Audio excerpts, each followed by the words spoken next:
Sexta-feira, dia 3 de junho de 2020, estamos começando mais uma edição do Bom Dia Produtor. Você vai ver aí na tela imagens do 6º leilão Fazenda Modelo Guto Graçano e convidados, que você confere hoje a partir das 18 horas pelo horário de Brasília aqui no canal do Boi. Então é isso, estamos começando mais uma edição do Bom Dia Produtor. E no programa de hoje vamos falar sobre a queda da produção do girassol no estado do Mato Grosso. Também você vai ficar por dentro da nossa agenda de leilões e hoje é dia de Aconteceu no Agronegócio, em que você confere alguns dos principais destaques da semana da nossa programação. Tudo isso e muito mais a partir de agora no Bom Dia Produtor.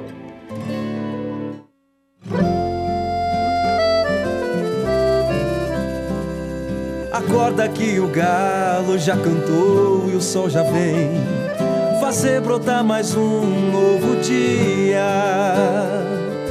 Lenha no fogão, café pra esquentar e a bicharada no quintal. Horta pra molhar, tira leite no curral, arreia o cavalo, tem gado pra campear.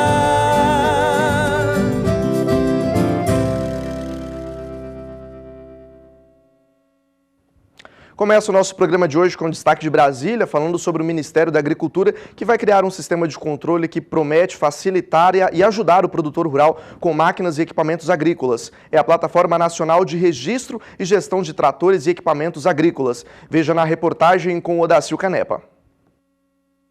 O sistema deve ser lançado até a primeira semana de agosto e vai permitir o registro oficial de tratores e equipamentos agrícolas sem custo para o produtor rural. A plataforma está sendo desenvolvida em conjunto com o Instituto CNA por meio de um acordo de cooperação técnica.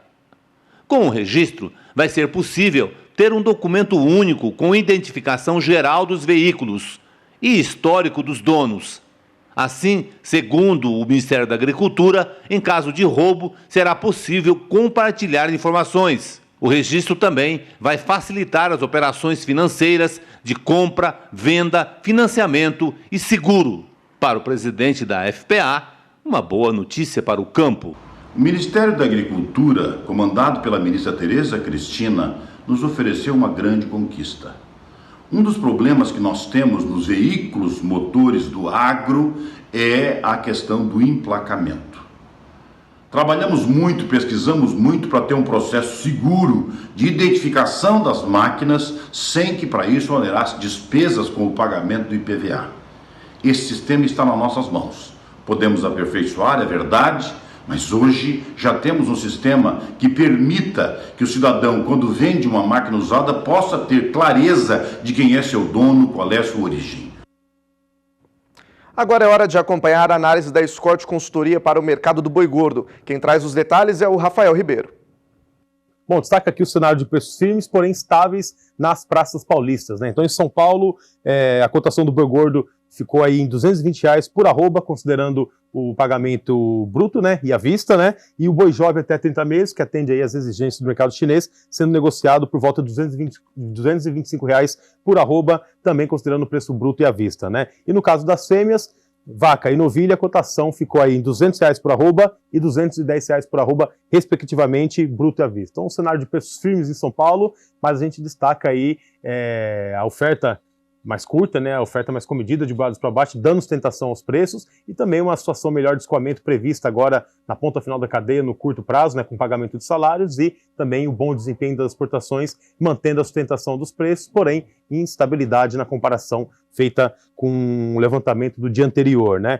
No caso do Rio Grande do Sul, a situação foi de alta nas cotações, né? Então a gente destaca aqui o mercado ganhando força, né, em função também da pouca oferta de boadas para abate. No caso aí a situação melhor das pastagens de inverno permite a retenção do gado no pasto, né, um custo mais trabalhando esse custo, né, e permite também o pecuarista ter um poder aí de negociação na venda para a indústria frigorífica, né. Então no Rio Grande do Sul a cotação do boi gordo subiu 1,3% na comparação dia a dia, né, e ficou aí em R$ 7,70 por quilo, considerando o pagamento bruto, né, pagamento a prazo e os preços brutos, né. E com relação às exportações, a gente citou aqui o bom desempenho, né, então em junho o volume exportado de carne bovina foi recorde para o mês, foram embarcadas aí 152,5 mil toneladas, com faturamento de 655,5 milhões de dólares, né. Este volume embarcado cresceu 33,2% e a receita foi 48,3% maior na comparação com junho do ano passado, né? Então, na comparação anual, a gente teve aí crescimentos, né? E em relação a maio, tanto o volume destinado ao exterior caiu 1,7%, considerando aí o total do mês, né? Então, mostrando o cenário de estabilidade de preços em São Paulo hoje, mas de maneira geral, o mercado do boi gordo segue firme, com oferta comedida e pontualmente um cenário melhor de escoamento aqui no mercado interno e uma continuidade dos bons volumes embarcados, no caso aí das exportações. Bom, e agora a gente acompanha como ficou a cotação do bezerro Nelore no dia de ontem, com apuração também feita pela Scott Consultoria.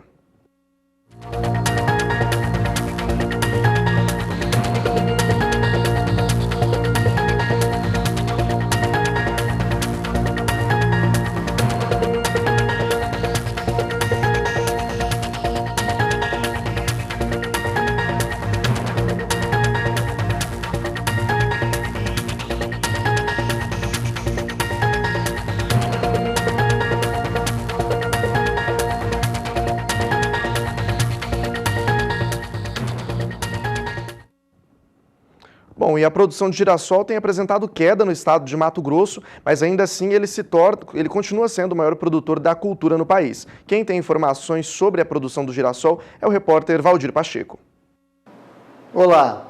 O girassol é uma cultura que nos últimos anos vem se apresentando como opção de rotação e sucessão de culturas nas regiões produtoras de grãos, principalmente após a soja na região centro-oeste. A maior tolerância à seca, a menor incidência de pragas e doenças, além da ciclagem de nutrientes, principalmente potássio, são alguns dos fatores que têm possibilitado sua expansão e consolidação como cultura técnica e economicamente viável nos sistemas de produção. Mato Grosso é o estado campeão na produção de girassol. No momento, encontra-se em plena colheita da cultura e, de acordo com o levantamento recente da Conab, Companhia Nacional de Abastecimento, produtores do estado que apostaram no cultivo do girassol conseguiram bons preços em Cuiabá, onde foi negociado em torno de R$ 70 a saca de 60 quilos. E a venda antecipada já está em torno de 94% da produção. A companhia aponta uma queda na produção mato-grossense. No mês de maio, a Conab previu uma redução de 33,7% da área plantada com oleaginosa, passando para 25,2 mil hectares, se comparados aos 38 mil hectares da safra passada. É evidente que essa redução se deve ao fato da cultura estar perdendo espaço devido à competição com outras culturas de segunda safra no estado, como milho e algodão, que apresentam maiores rentabilidades. Ainda assim, o estado deve seguir como o maior produtor da cultura. Goiás aparece em segundo, com a previsão de produzir 31,4 mil toneladas. São 15,8% a menos se comparado à safra passada. De Sinop, Mato Grosso, Valdir Pacheco. E no Mato Grosso do Sul, os fatores climáticos irão impactar na colheita do milho safrinha 2020. Quem tem informações sobre esse assunto no quadro Tecnologia e Produção é a repórter Kylie Rodrigues. A safrinha do milho na região sul de Mato Grosso do Sul tem sido de apreensão, levando em consideração os fatores climáticos. Isso porque a soja foi semeada e colhida tardiamente no campo. O milho que foi plantado em seguida sofreu pelo atraso. A gente precisa lembrar que o começo da safra não foi dos melhores. Os meses de março, principalmente abril, foram meses de falta de chuvas em muitas regiões. Ou seja, o milho que estava numa fase inicial da lavoura experimentou numa fase ainda vegetativa, algumas áreas na fase de pendoamento, outras até mesmo na fase de grão leitoso, experimentaram falta de água, que fatalmente impactou um pouco prejuízo em produtividade.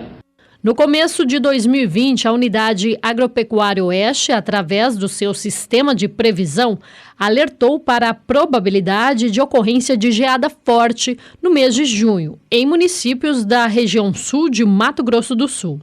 O risco de 96% de acontecer geada no mês de junho e 4% era a probabilidade de não termos uma geada.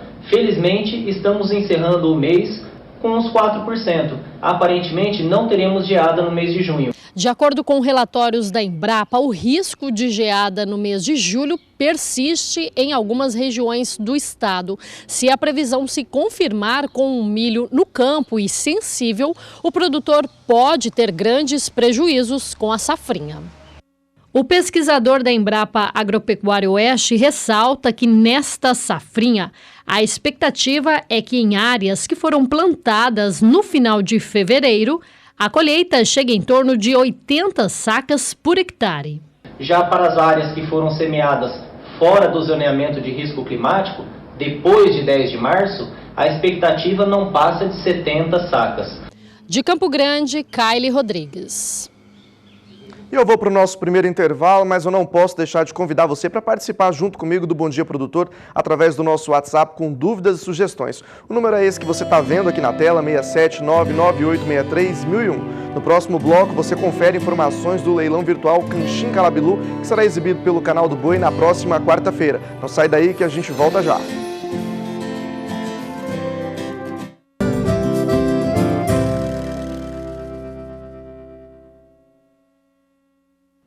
Sete horas e 16 minutos pelo horário de Brasília, e a nossa próxima reportagem vem do estado do Paraná, porque recentemente a Embrapa, em parceria com a Universidade Tecnológica Federal do Paraná e a Biotrop, fez o lançamento online do livro Trichoderma, usado na agricultura. A publicação apresenta conhecimento sobre o fungo Trichoderma, considerado um dos mais importantes agentes biológicos no controle de doenças de plantas, muito utilizado inclusive para o controle de fungos e nematóides. Quem traz os detalhes para a gente é o Mauro Andrade.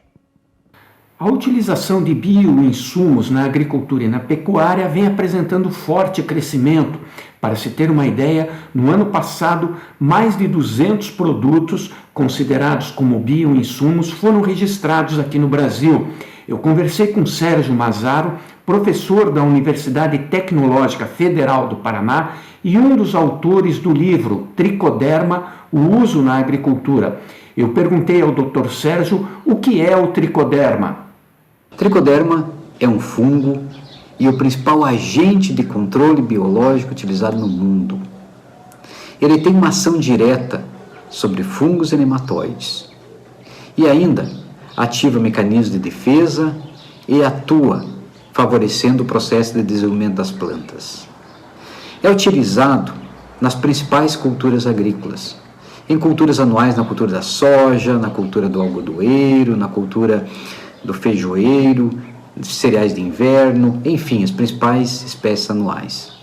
Da mesma forma, é utilizado nas espécies olerícolas, na fruticultura, espécies florestais e também em pastagem. Por que ele vem sendo tão utilizado, esses agentes de controle biológico? Porque os fungicidas, eles vêm perdendo a eficiência e também eles não têm capacidade de translocar até o sistema radicular. Então, como alternativa, são esses agentes de biocontrole. Quando bem posicionados, quando utilizados em condições ambientais favoráveis, eles têm capacidade de estabilização no solo e atuam diretamente sobre esses agentes patogênicos. A minha segunda pergunta para o Dr. Sérgio foi: qual a importância e a eficiência do controle biológico na agricultura? Controle biológico, nós da fitopatologia falamos o seguinte: quem não teve problema nas mais diversas culturas agrícolas com fungos de solo e nematóide vai ter problema. E a alternativa é o uso de biológicos. Da mesma maneira a gente fala, quem não usou biológico até então, vai utilizar, pois é um mecanismo eficiente, efetivo, quando utilizado de maneira racional, promove a sustentabilidade. Trichoderma, uma excelente alternativa no manejo de doenças. Para obter bons resultados na produção bovina, tudo começa com um pasto bem tratado que garanta a nutrição do gado. A Keep International investe pesado em tecnologia e desenvolve produtos de alto nível. Você vai conhecer agora o Keep Pro, que proporciona desempenho, rendimento e qualidade para todos os seus clientes. A formação e renovação da pastagem exige um planejamento do produtor, uma vez que o futuro pasto será o responsável pela maior oferta de nutrientes para os animais e, consequentemente, fundamental para o ganho de peso, desenvolvimento de sua cria, recria, engorda e também na produção de leite do seu rebanho. O Keep Pro Pasto é uma tecnologia para aplicação via foliar. Foi desenvolvida para aumentar a ação fotossintética e o índice das proteínas disponíveis aos animais e melhorar o desempenho dos mesmos. Age também no aumento da produção de massa, permitindo maiores rotações ou aumentando o tempo de permanência dos animais em pastejo sem prejudicar a qualidade do pasto. Para se ter um bom desenvolvimento e um maior aproveitamento do Keep Pro Pasto nas pastagens, é importante que se tenha solo e planta nutricionalmente balanceados.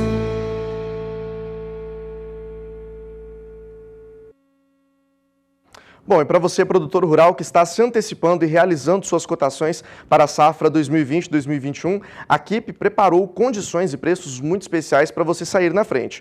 Entre em contato pelo telefone que está aqui na tela, 16 3761-0262. É a central de atendimento da Keep International. Ou pelo e-mail vendas@keeppro.com.br, que eles retornam para você com uma cotação imperdível. Aproveite esta oportunidade e não perca. São ótimas oportunidades de negócios aqui na tela do Canal do Boi. Bom, e o Canchim está de volta à programação do Canal do Boi no dia 8 de julho, a partir das 8 da noite, fazendo parte da Leilosul Agronegócios 2020. Você tem a oferta de 40 touros e 25 novilhas, sendo 10 delas prenhas no leilão Canchim Calabilu. É mais uma oportunidade de investimento no taurino sintético, desenvolvido pela Embrapa, que leva no sobrenome os criatórios mais premiados do Canchim brasileiro, a Calabilu. Você vê um pouco mais nessa reportagem do Daniel de Paula e o cinegrafista Gerson Oliveira.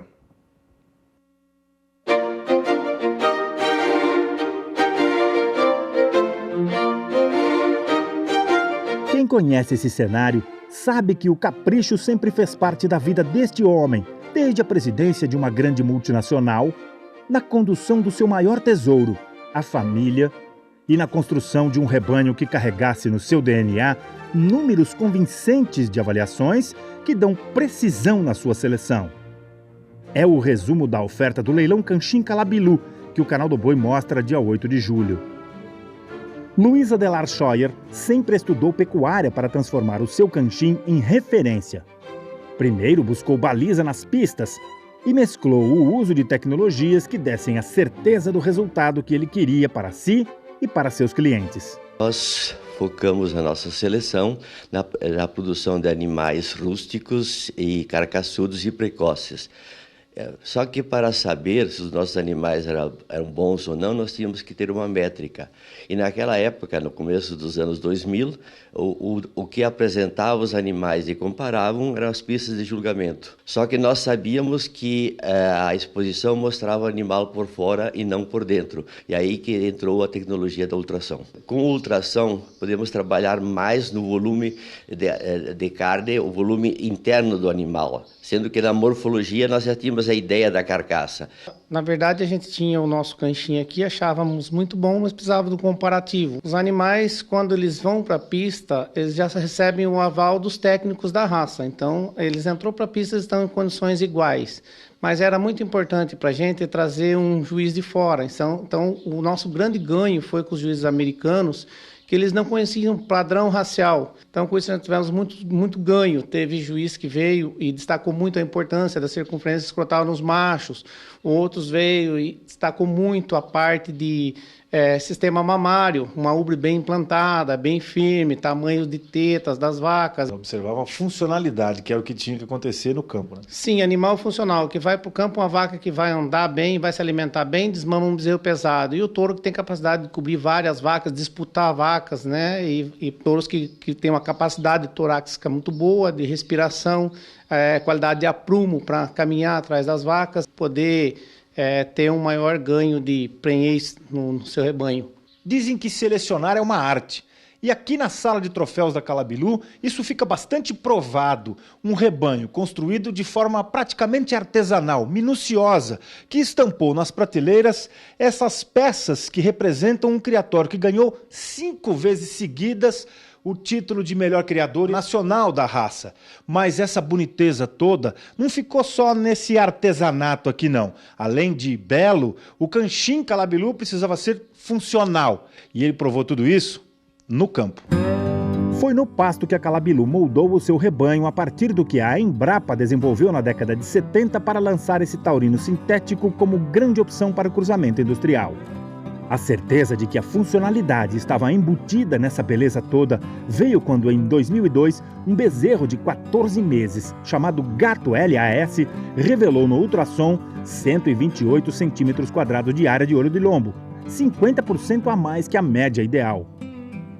Foi o que mostrou os passos seguintes. Nós fomos estudar na literatura internacional o que caracterizava a boa qualidade de carne e também o que permitia a adaptabilidade ao meio brasileiro. E aí a Embrapa já tinha feito um grande trabalho ao desenvolver o canchim, unindo 5/8 do charolês e 3/8 do zebu, trazendo do europeu o volume de carcaça, a qualidade da carne e do zebuíno a adaptabilidade ao meio. E daí surgiu o canchim e essa era a nossa grande esperança. Esperança que se reforçou a cada geração melhorada segundo acasalamentos dirigidos pelo GenePlus, que se confirmaram em resultados de provas a campo e que moldaram o leilão deste ano com 40 touros de média inferior a 2 anos e 650 quilos. Alguns indicados para a Central, como Acesso Calabilu, filho de pai e mãe campeões nacionais, que saiu em abril agora da vacada e antes de completar 5 anos já mostra sua força em filhos de 19 meses que também vão a leilão prontos para o trabalho. A mesma excelência está nas 25 novilhas selecionadas para o leilão, sendo 10 delas prenhas de genética superior. Nós consideramos que a mãe tem um papel mais importante no desenvolvimento do bezerro do que o próprio pai. No animal, a genética é 50% e a nutrição é outros 50%. E a mãe, além da genética que ela transmite, ela passa os primeiros 7 a 8 meses alimentando esse bezerro. Então, a habilidade materna é para nós tão fundamental, ou eu diria até no indivíduo mais fundamental que o pai. E todo esse conceito completo de pista, pasto, prova e prato está no leilão Canchim Calabilu, do dia 8 de julho, 8 da noite, fazendo parte do Leilo Sul Agronegócios 2020, com transmissão pelo Canal do Boi.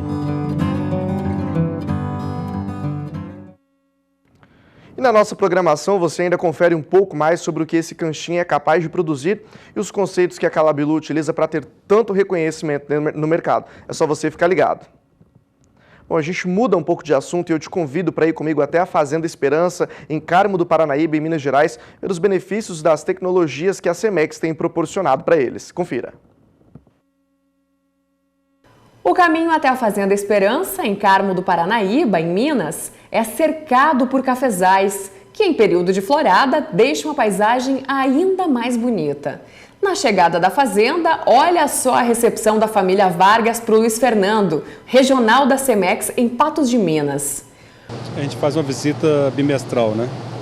Aqui eu tenho um carinho todo especial por essa propriedade, porque há 6 anos, quando eu vim para a região, foi a primeira propriedade que me recebeu assim bem, que deu a oportunidade de mostrar o serviço. A criação de gado holandês por aqui começou antes da chegada do Luiz Fernando, há quase 20 anos. Na época que nós começamos quando eu vim para cá, eu fiquei sem nada, sabe? Aí depois nós começou a comprando devagarzinho, ele aí vem, essa labuta. E hoje são quantos animais? Hoje nós estamos com mais de 600 animais na fazenda. Divânia, como é que é o dia a dia aqui de vocês? É um pouco corrido, mas muito bom, né? A gente gostando não é difícil não, mas é bem puxado. De acordo com a última pesagem da Associação de Gado Holandês da região, a fazenda produz uma média de quase 34 litros de leite por vaca dia e já chegou a 38 litros. Hoje a Fazenda Esperança busca aumento de produção de leite, volume de proteína, úbere, vida produtiva e também fertilidade de filhas. Hoje a gente realiza o genoma, né, de todos os bezerros nascidos na fazenda. A ferramenta que a gente trabalha é o Clarified. Então a bezerra nasce, é feito o genoma e através desse genoma a gente usa nosso plano genético e aí a gente ranqueia esses animais através do programa do Clarified. Através dessa seleção, a fazenda se tornou referência, não só na produção de leite, mas também na produção genética.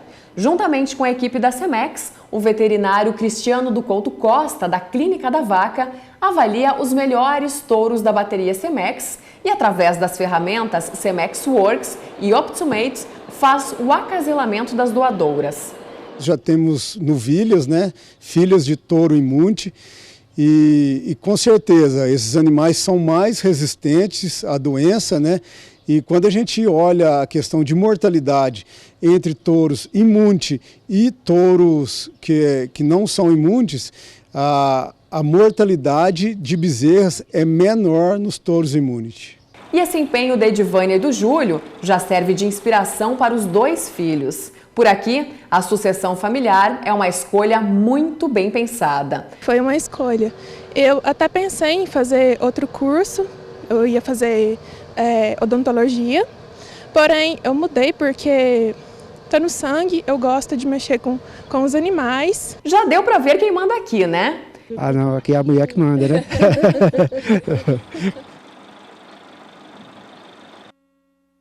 Tá certo, como você vê aí, o agronegócio sendo dominado também pelas mulheres. Mas agora é hora de intervalo por aqui, eu vou pedir para você enviar suas dúvidas ou sugestões no nosso WhatsApp, tá aqui na tela, e não se esquece, 679-9863-1001. No próximo bloco você confere os destaques da nossa agenda de eventos, junto com a Ricardo Nicolau Leilões. Não sai daí que eu volto já.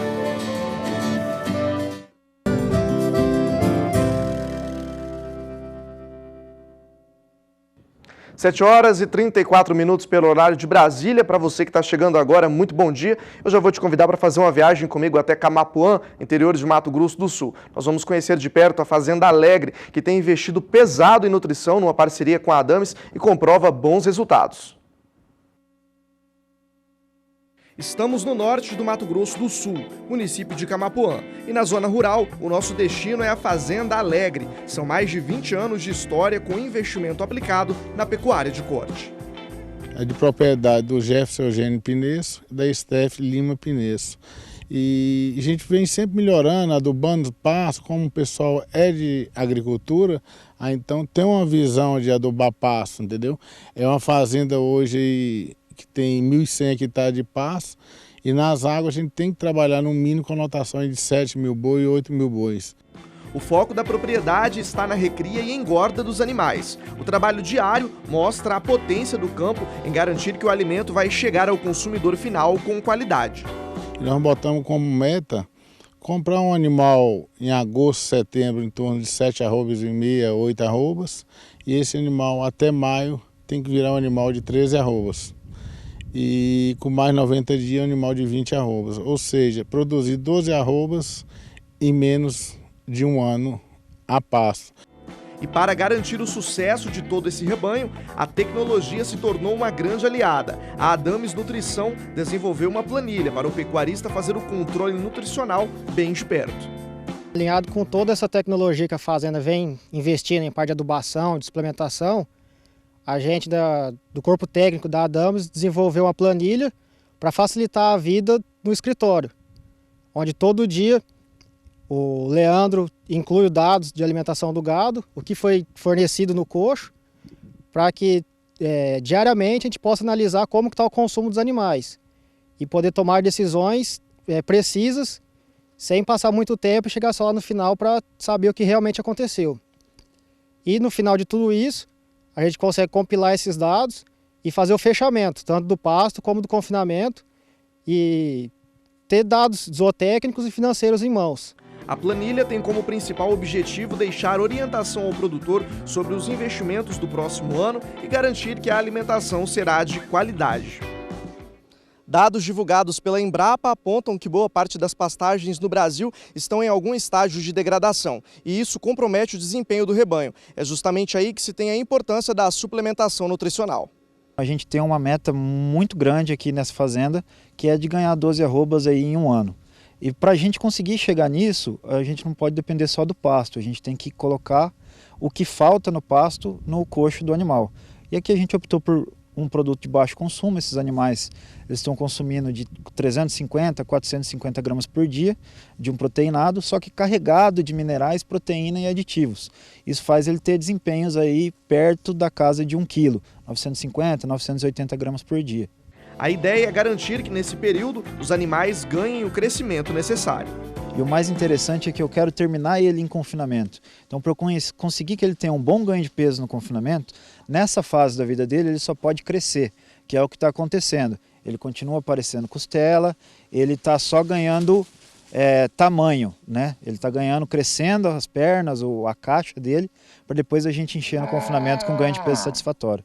Além disso, a proximidade entre a Adames e a fazenda garantem sucesso no resultado. O diferencial é justamente esse, manter o bom relacionamento com as propriedades. O que a gente mais percebe é a velocidade de crescimento dos animais e também a docilidade desses animais. Eles ficam extremamente mansos, né? Eles começam a ter o ser humano como um aliado dele. E outra coisa muito importante também é que realmente a gente consegue fazer a fazenda dar o máximo que ela pode, de acordo com a suplementação que a gente escolhe. Quem cuida do manejo de perto aprova e diz que o resultado tem agradado. Não é mesmo, Anderson? É o ideal para nós, eu acredito que é isso aí. É uma suplementação de baixo consumo, né? E tá um resultado muito bom. De Camapuã, Mato Grosso do Sul, Vinícius Souza. No próximo domingo, dia 5 de julho, tem o 4º leilão Nelore Magda, edição virtual. Tenho certeza que você está aí esperando por informações sobre esse mega evento que acontece no domingo com transmissão pelo canal do Boi. E é justamente por isso que nós vamos até o estúdio da Ricardo Nicolau em Sinop, no Mato Grosso, para saber um pouco mais dos detalhes desse mega evento. Quem vai contar para a gente todos esses detalhes é o Adriano Edival, que já está aqui na tela junto com a gente. Adriano, obrigado pela sua participação mais uma vez. Conta para a gente mais um pouco o que está sendo preparado para domingo. Bom dia. Bom dia a você, Vinícius, bom dia para toda a sua equipe, para a sua turma aí. Bom dia a você que está acompanhando a gente aí agora pelas lentes do Sistema Brasileiro do Agronegócio. E claro, meu bom dia a você também, Antônio Emílio.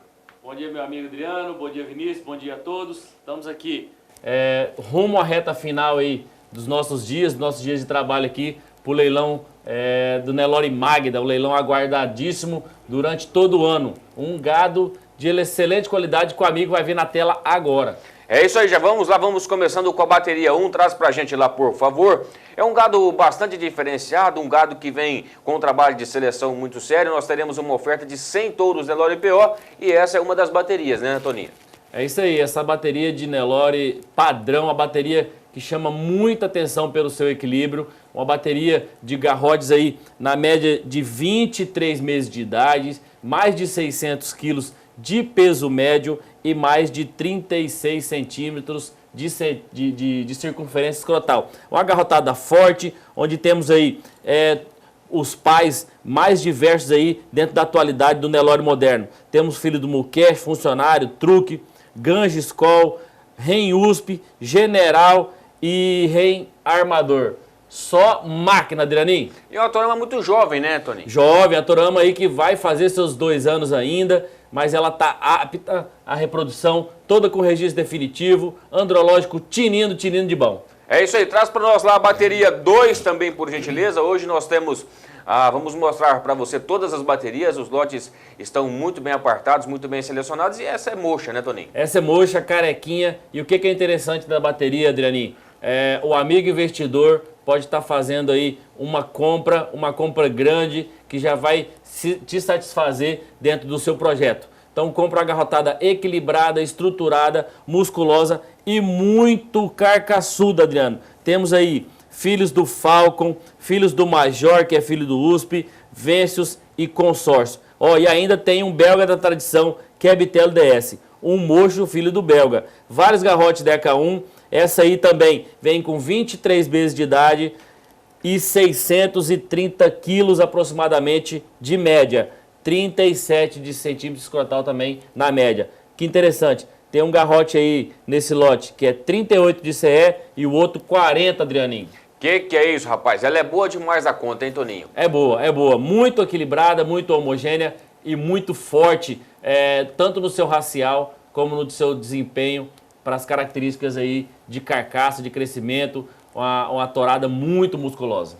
Traz para nós lá agora, por favor, o lote 13. Traz para nós lá o lote 13, por gentileza, para a gente dar andamento aí. O lote 13 também é muito bem selecionado, a gente vai vendo aí um baita de um garrote, né, Toninho? Ele é fantástico, né? Ontem na apresentação da live lá, com o pessoal na Fazenda Magda, sim, é um animal que encheu a pista na hora que ele entrou. Você viu só a diferença? Encheu a pista. Esse aí eu sei que é de uns que você mais gosta, você já me confessou, e não tem quem não goste. Eu gosto demais desse garrote também, um filho do Sherlock, em vaca armador. Olha que interessante, genética ali da matinha, que também vai na genética remanso, e a mãe, ela é armador, que é remanso fechado ali. Esse animal tem a particularidade de quê? De ser o animal mais pesado do leilão, sim, com 31 meses, 39 de CE, e é a melhor avaliação genética do leilão, meu irmão. DECA 1 com quase 24 pontos de índice.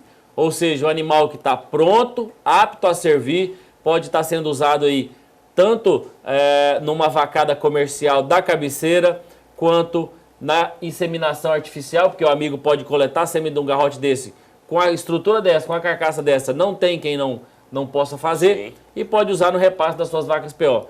Um animal muito indicado para quem quer melhorar o gado aí, quem quer fazer um gadão para o seu futuro.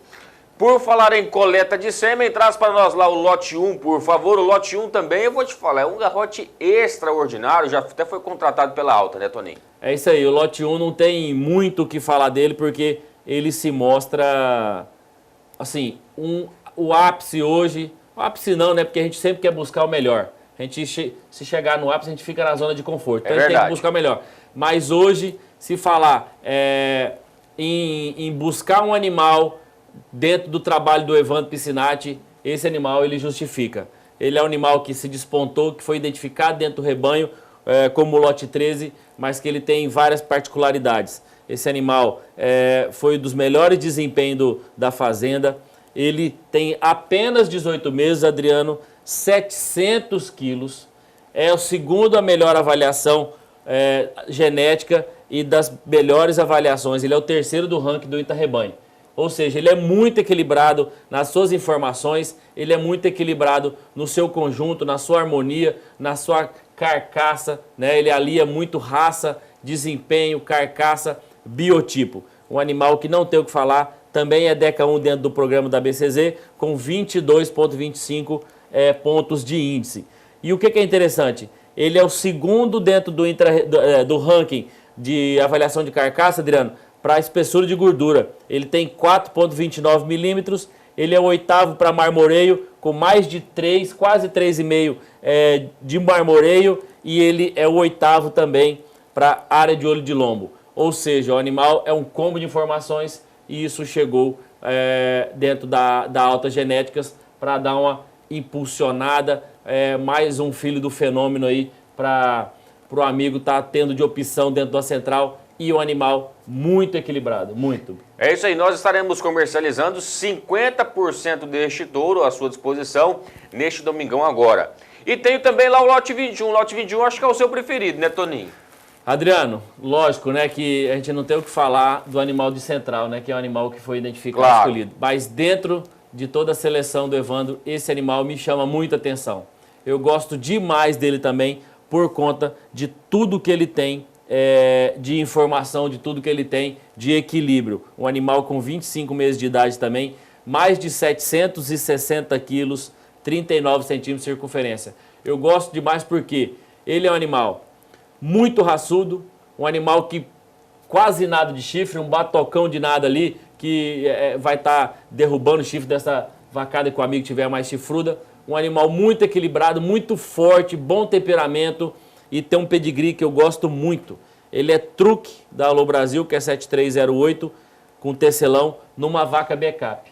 O backup hoje a gente sabe que é dos melhores avós maternos que a gente tem. Tem muito touro de central que é filho, que é em vaca backup. Sim. Ou seja, é muita consistência de pedigree, de avaliação genética, o animal também DECA 1, com mais de 16 pontos de índice, e no que eu já falei, uma carcaça muito volumosa, comprida, umbigo corrigido, cupim no lugar, e ainda tem uma beleza dessas manchas aí, que o amigo coloca na porta ali, né?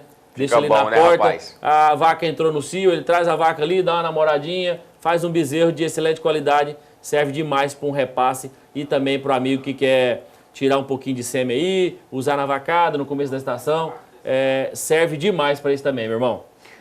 Perfeito, é isso aí, muita qualidade neste final de semana agora com transmissão do Canal do Boi, você vem acompanhando o leilão do Nelore Magda. Antônio Emílio, as suas considerações finais. Meu irmão, tá muito equilibrada a tourada, vai ser um leilão ímpar, vai ser um leilão diferenciado, vai ser um leilão que a gente vai trabalhar forte, porque vai ser, não vai ser presencial esse ano, vai ser só virtual, na forma virtual. Então são 100 touros avaliados pelo PMGZ, chancelados também pelo Progenética, e o amigo vai estar tendo na tela aí o que tem de melhor na Fazenda Magda. Então, dia 5, no domingo, a partir das 14 horas, horário de Brasília, pelo Canal do Boi, venha assistir conosco, venham fazer ótimas aquisições no 4º leilão Nelore Magda.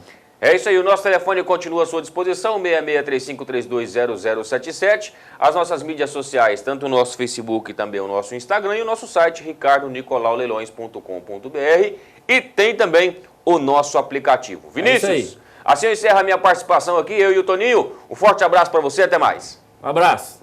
Valeu, Adriano. Valeu, Toninho. Um abraço para todos vocês. Um abraço para toda a equipe. É isso aí. 4º leilão Nelore Magda. Fica ligado na programação do Canal do Boi, então, que agora, domingo, dia 5 de julho, você tem ótimas oportunidades de negócios. A cultura do sorgo já foi muito utilizada no Brasil na década de 80 para ajudar o país a suprir a necessidade de grãos na produção de alimentos energéticos para bovinos, suínos e outros animais.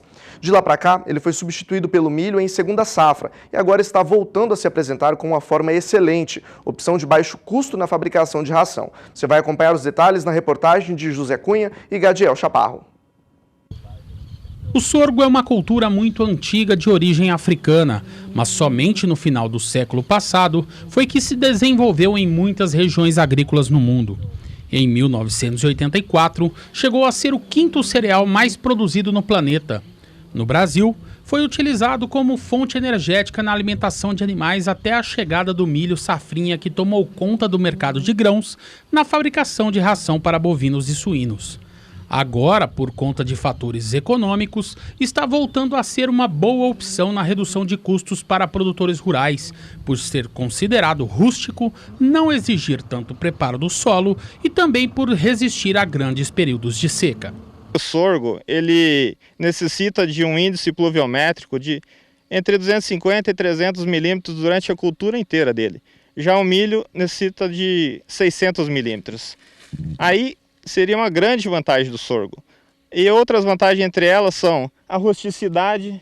O sorgo necessita de apenas uma aplicação de fungicida.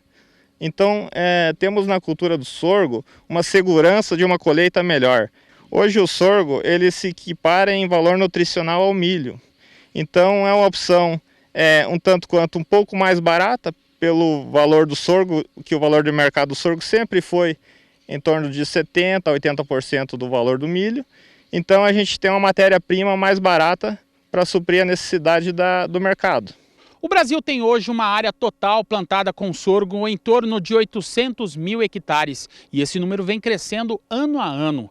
Para o plantio, a semente custa de R$ 120 a R$ 140, enquanto que o milho está na casa de R$ 450 a R$ 500. Na hora da comercialização, essa diferença cai para apenas 20%, e é isso que tem tornado o plantio do sorgo mais interessante tanto para o produtor quanto para o mercado.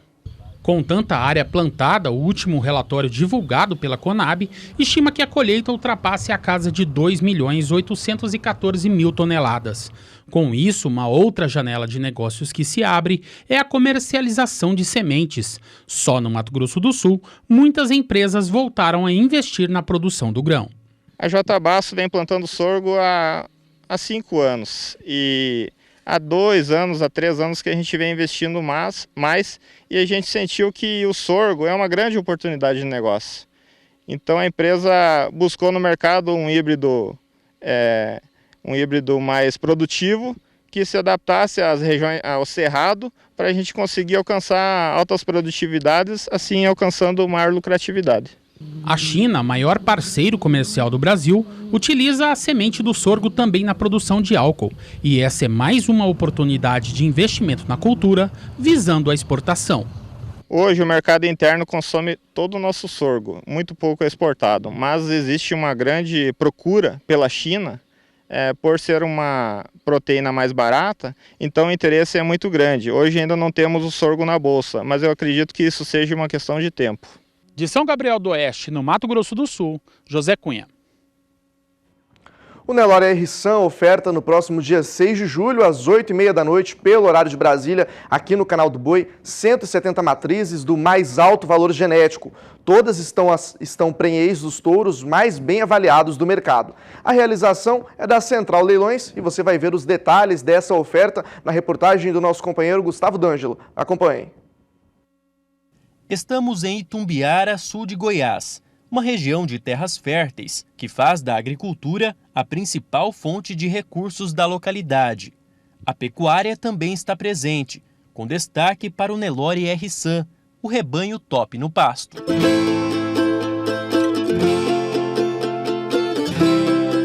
Rogério Santana é o titular do criatório. Vindo de uma família de criadores de gado de corte, conviveu desde sempre com as dificuldades e necessidades de um pecuarista. Após formar-se em medicina veterinária em 1990, retornou a Itumbiara, com o objetivo de formar um plantel de animais altamente produtivos, adaptados ao clima tropical e ao sistema de criação a pasto. A gente sempre teve o foco na seleção de animais com desempenho econômico, né?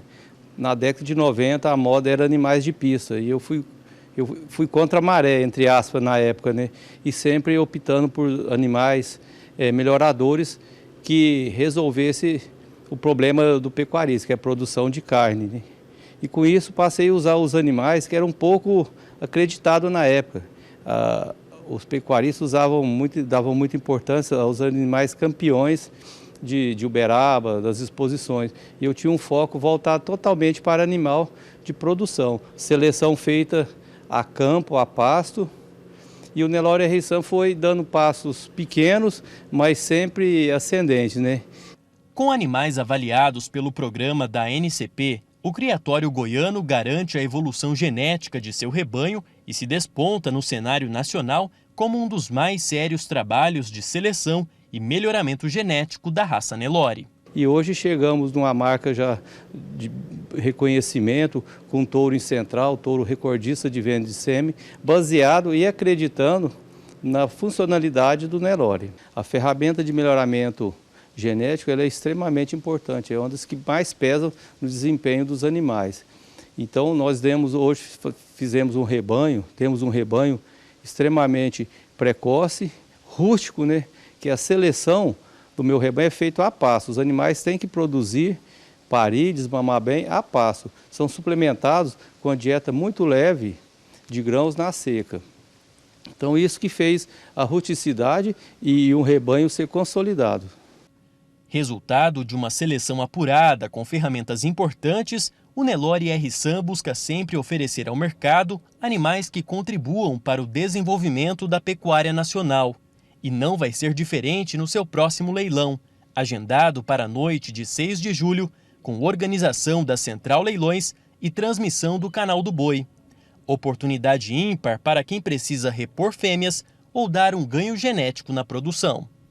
Este é o 6º leilão de fêmeas Nelore R-San.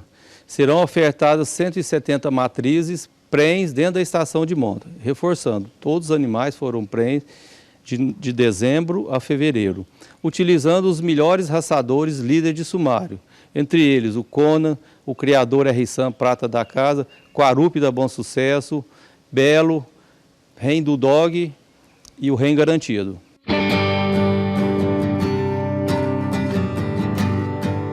Quero convidar a todos os pecuaristas que estejam atentos no dia 6 de julho, às 20h30, pelo Canal do Boi, em parceria com a Central Leilões para o 6º leilão virtual de fêmeas Nelore R-San. oportunidade incrível. Animais melhoradores que trarão lucro a você, pecuarista brasileiro.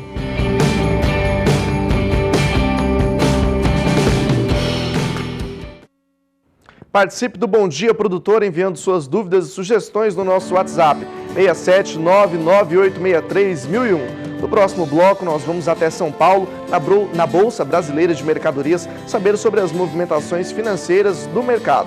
Você é o meu convidado, mas fica por aí que a gente volta já.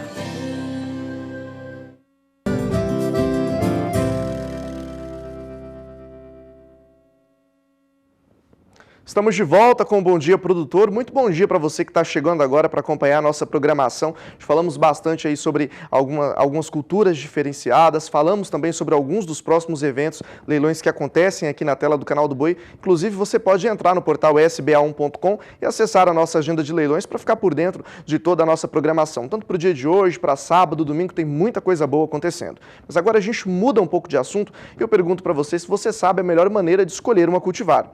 O que influencia na escolha como as condições do clima e do solo? Bom, você vai saber esses parâmetros com o Rodrigo Medina. Ele é gerente técnico da Facholi. Acompanhe. Olá, meu nome é Rodrigo Medina, sou gerente do departamento técnico das Sementes Facholi e hoje a gente vai falar aqui sobre parâmetros para a escolha de uma cultivar. Entre os principais fatores aí para uma escolha de uma cultivar, para que a gente possa ser assertivo, o primeiro é qual é a condição climática dessa região, quanto que é o regime de chuva dessa determinada região, quais são as médias de temperatura.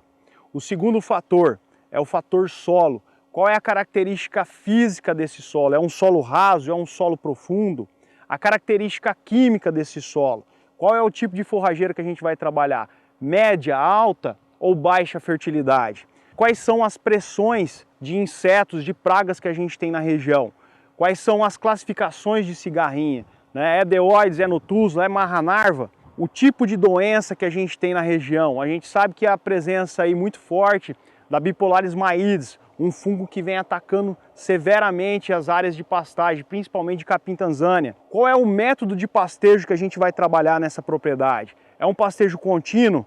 É um rotacionado? É um contínuo com taxa de lotação variável? É um sistema integrado? Todos esses parâmetros são de extrema importância para o sucesso do nosso negócio. Para saber mais, acesse o nosso site.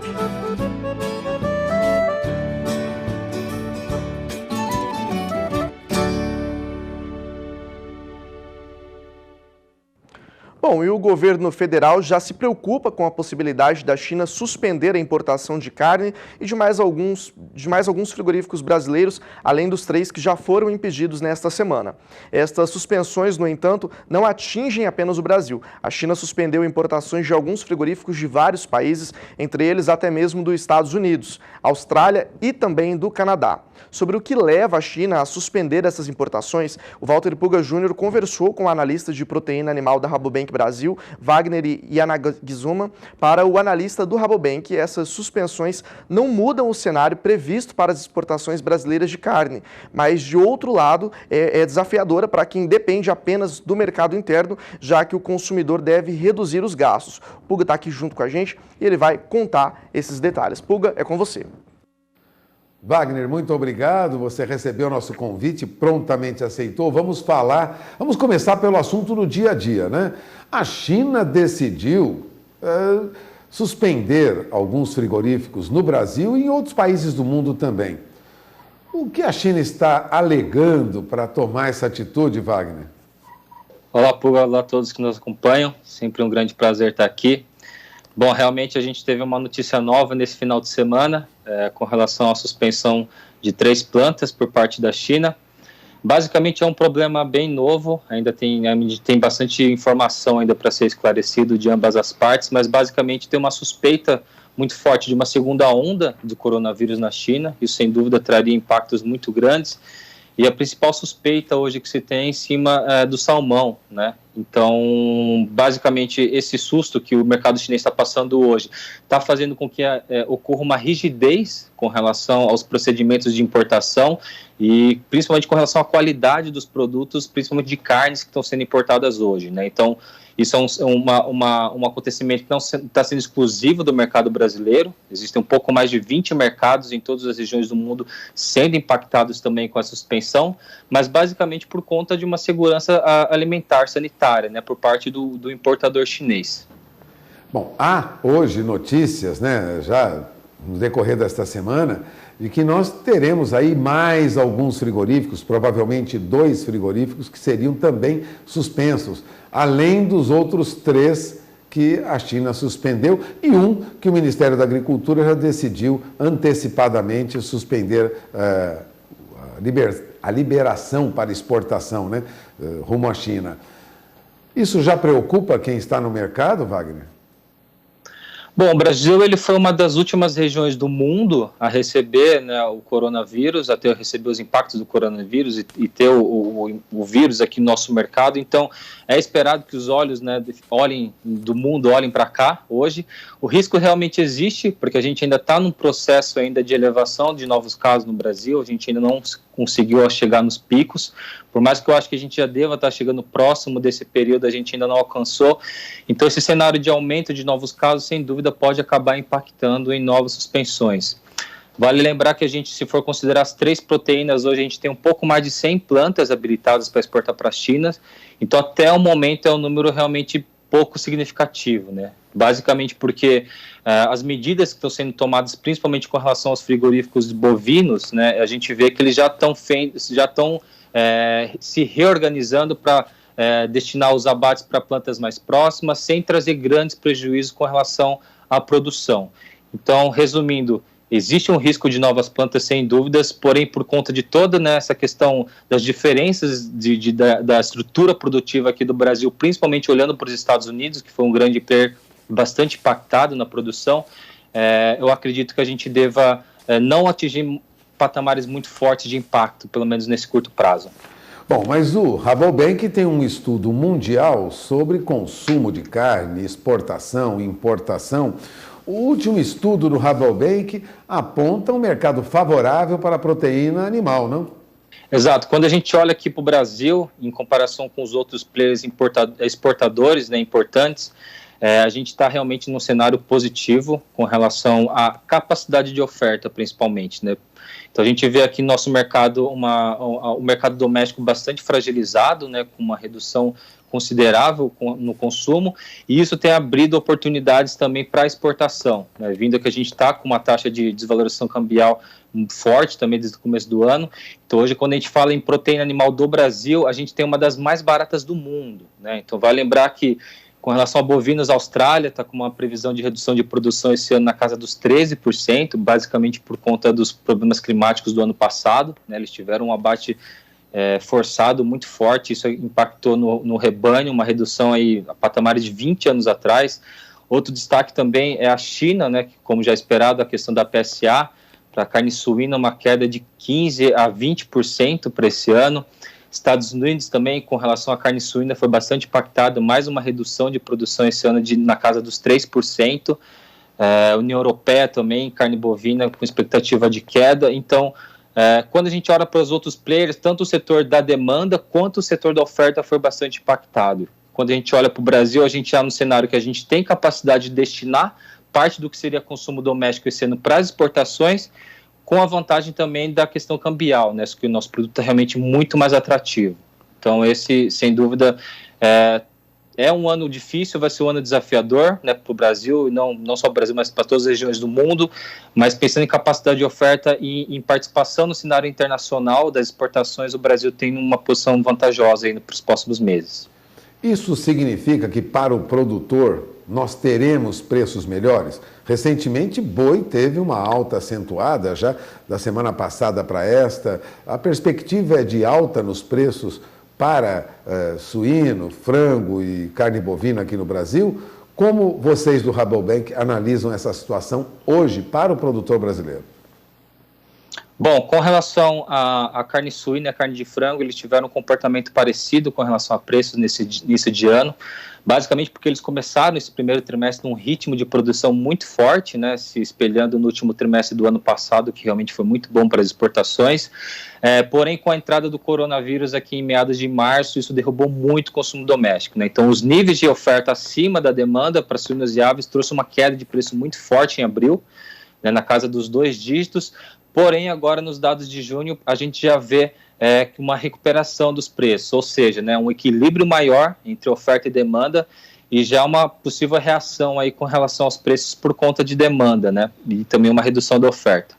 No caso do setor de bife, a gente vê que realmente os preços têm ganhado um pouco de força nessas últimas semanas, basicamente por conta de China, né, que nos últimos 3 meses tem sido crescente as exportações para esse mercado.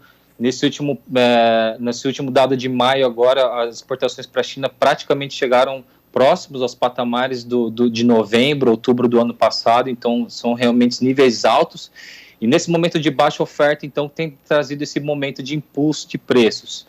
Esse movimento pode continuar nos próximos meses, a gente não acredita em grandes saltos de preço ainda, mas para esse curto prazo, sem dúvida, principalmente pensando nesse primeiro giro do confinamento, que foi bastante prejudicado por conta da falta de atratividade, de custo de produção principalmente, a gente espera uma oferta menor e isso pode dar um pouco aí de impulsos, mas não tão muito altos com relação ao preço do boi gordo.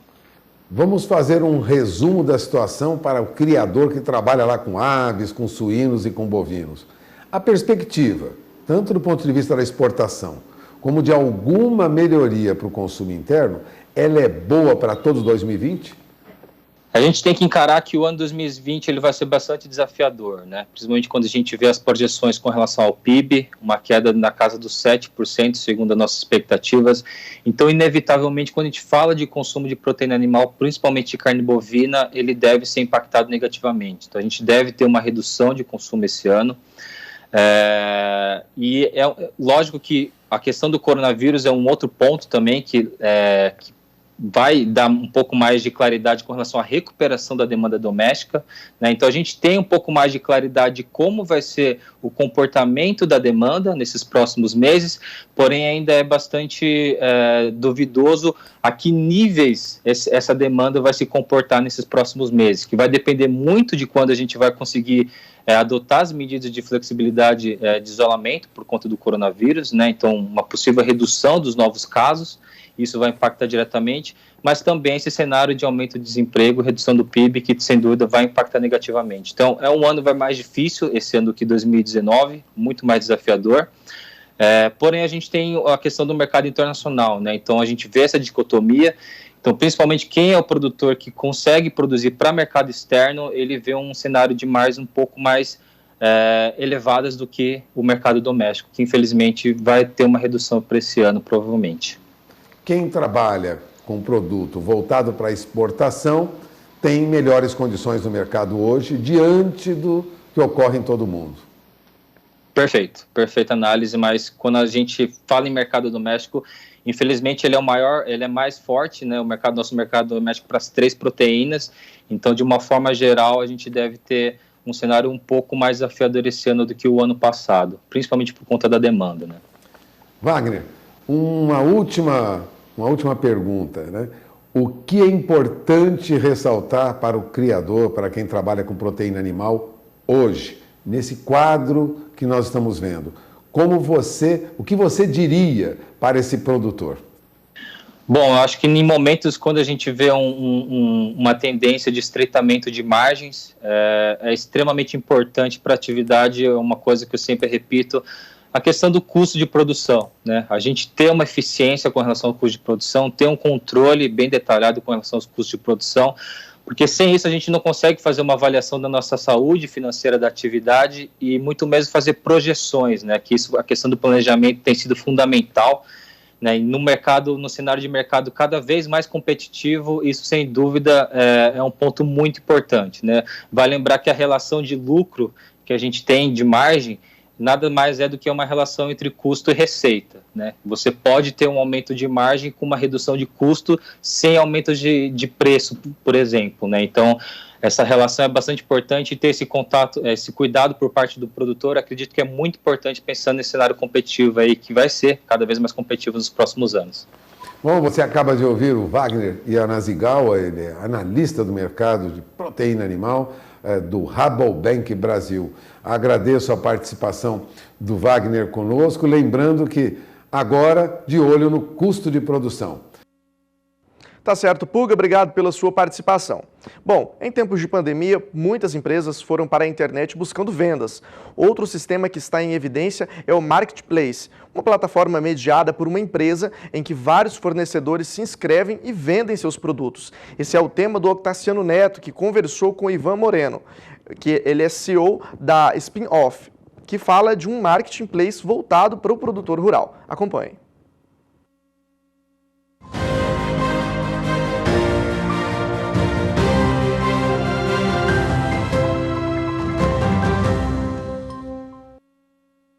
A coluna 4.0 no campo recebe hoje Ivan Moreno, que é CEO da Orbia, um marketplace que nasceu, um spin-off de dentro da Bayer. E eu queria, Ivan, muito obrigado primeiro por sua presença. Eu queria que você pudesse explicar para a gente o que é a Orbia e qual é o propósito dela para os nossos produtores rurais.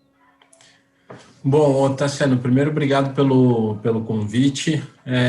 Como você falou, a Orbia está se posicionando, ela nasceu do spin-off de um programa de fidelidade proprietário que a Bayer já mantinha há cerca de 4 anos e meio junto com os seus produtores.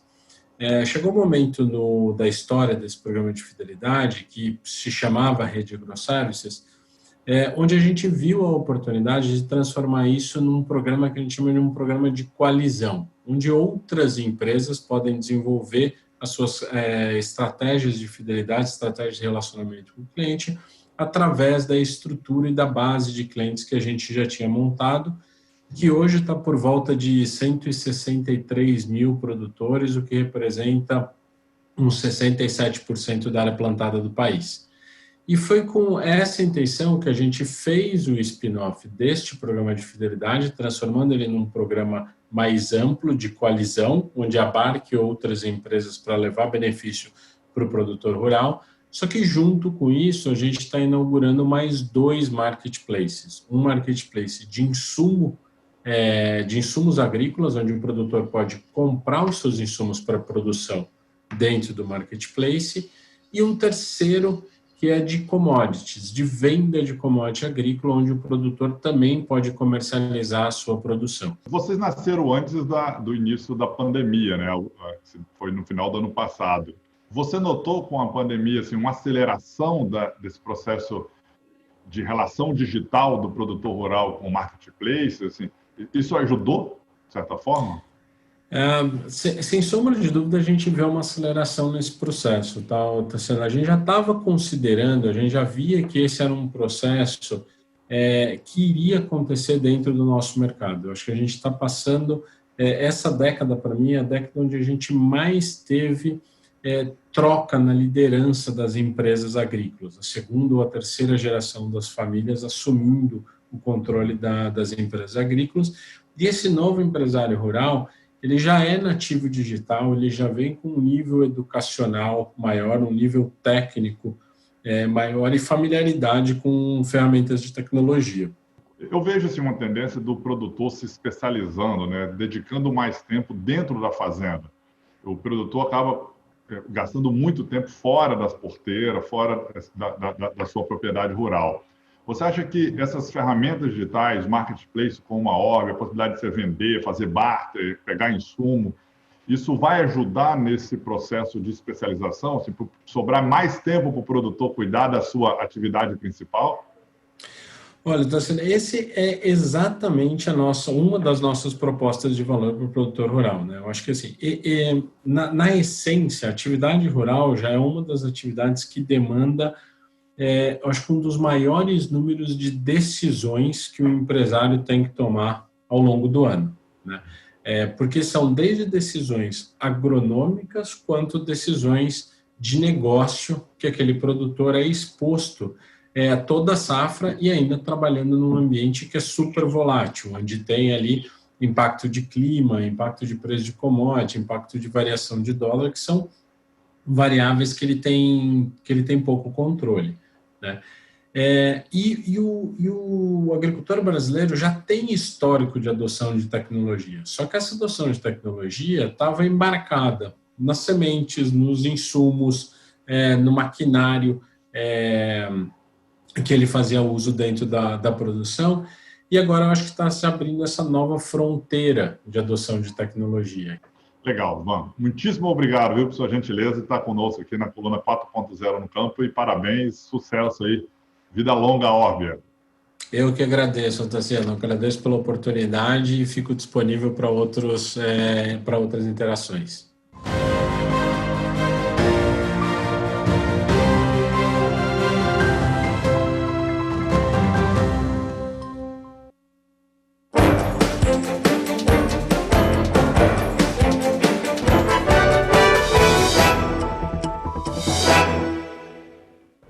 Olá para você que nos acompanha, seja bem-vindo ao Aconteceu no Agronegócio.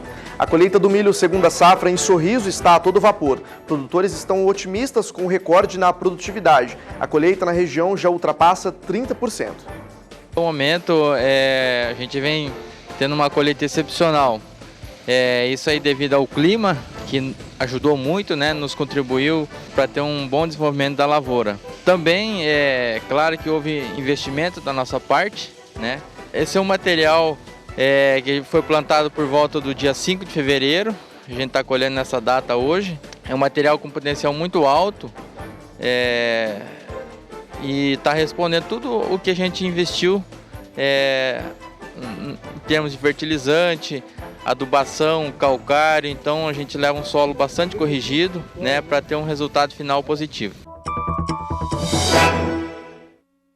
Um estudo da Embrapa sobre o cenário futuro da pecuária de corte do Brasil aponta que nos próximos anos a produção brasileira passará dos atuais 10 milhões de toneladas para 12,1 milhão de toneladas. O estudo mostra um bom potencial de crescimento, mas faz um alerta: boa parte de 1.300.000 pecuaristas poderá sair da atividade. O comentário é de João Pedro Cuti Dias. Quando você pega esse pessoal produzindo 3 arroba ou menos por hectare, o custo dele dificilmente vai ter condição de se manter.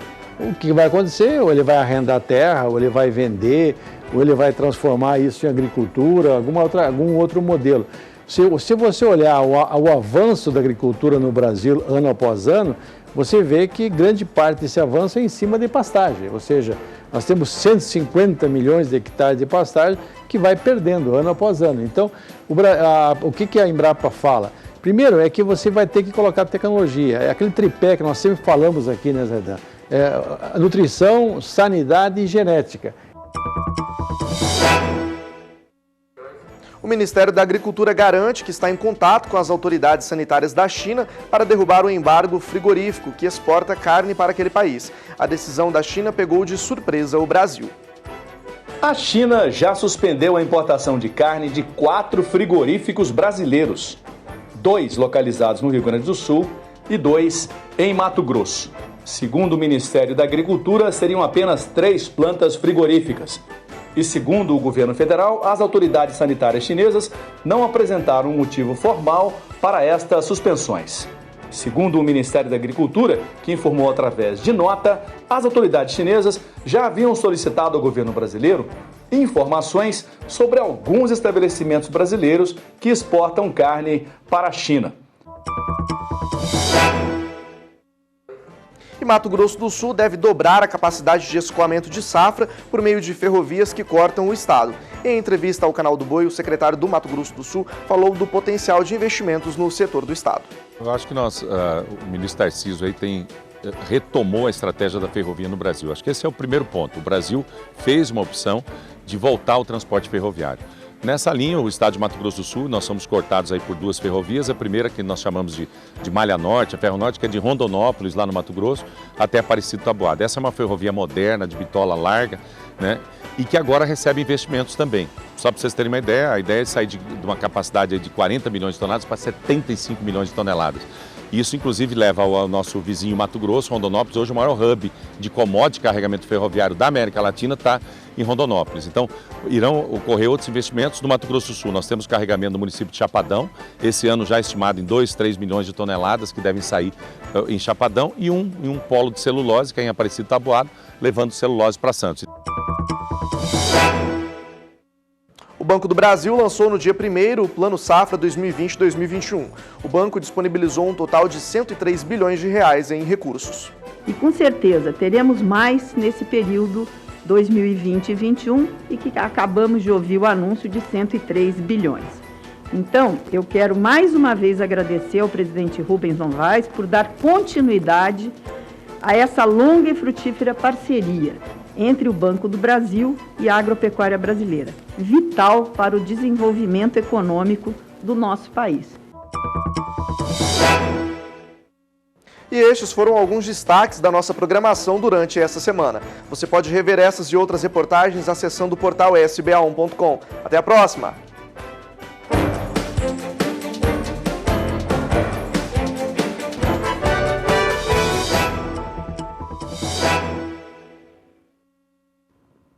Em Londrina, a Laborsolo vem realizando uma série de cursos online para técnicos e produtores sobre o tema análise foliar como uma ferramenta importante para melhorar as produtividades, tanto na agricultura como na pecuária. Quem traz os detalhes é o Mauro Andrade. A análise foliar é importante para o ajuste fino na adubação, permite aumentar as produtividades e a eficiência no uso dos fertilizantes. Eu conversei com Felipe Domanski, ele é engenheiro agrônomo da Laborsolo, sobre a importância da análise foliar na pecuária. A análise de folha na pecuária, especificamente, ela tem um objetivo semelhante à agricultura, HF, né? Outros ramos da produção vegetal, eu diria. Tá? Então, a análise de solo e de folha, principalmente, ela é importante para a planta, seja ela qual for. Qual que é o objetivo de um pecuarista? Eu quero ter uma natalidade, eu quero ter uma prenhez, eu quero isso, eu quero aquilo, ganho de peso e tal. Mas você precisa de quê? Você precisa de capim. Mas eu dou silagem, beleza. Então você precisa de milho, você precisa de sorgo. Então a gente precisa ser bom em fazer planta, né? Então a análise de folha, ela é uma ferramenta para que você conheça a planta e para que você consiga otimizar, melhorar e fazer mais pela planta, que vai fazer mais pelo seu rebanho. Essa seria a importância da análise de folha na pecuária. Ao enviar amostras ao laboratório para fazer a análise, procure não misturar as folhas de piquetes diferentes. Evite ainda enviar plantas molhadas e utilize embalagens de papel identificadas com o nome do proprietário e da propriedade, a data da coleta e o piquete amostrado. Para fazer a coleta da folha, você tem que normalmente coletar uma folha que não seja muito nova, uma recém-expandida. E também você não vai coletar uma folha do bacheiro, uma folha seca, uma folha já em senescência. Você vai pegar uma folha que está em atividade fotossintética, vamos dizer assim, né? Uma folha jovem, porém que já está formada. Então é essa folha que você vai trazer para fazer análise química no laboratório. Quando você tem uma estiagem, né, no período da estiagem, não vai adiantar você fazer análise de folha, até porque não vai adiantar você adubar, não vai adiantar você fazer nada, porque não tem água. Quando não tem água, a planta ela vai ficar parada.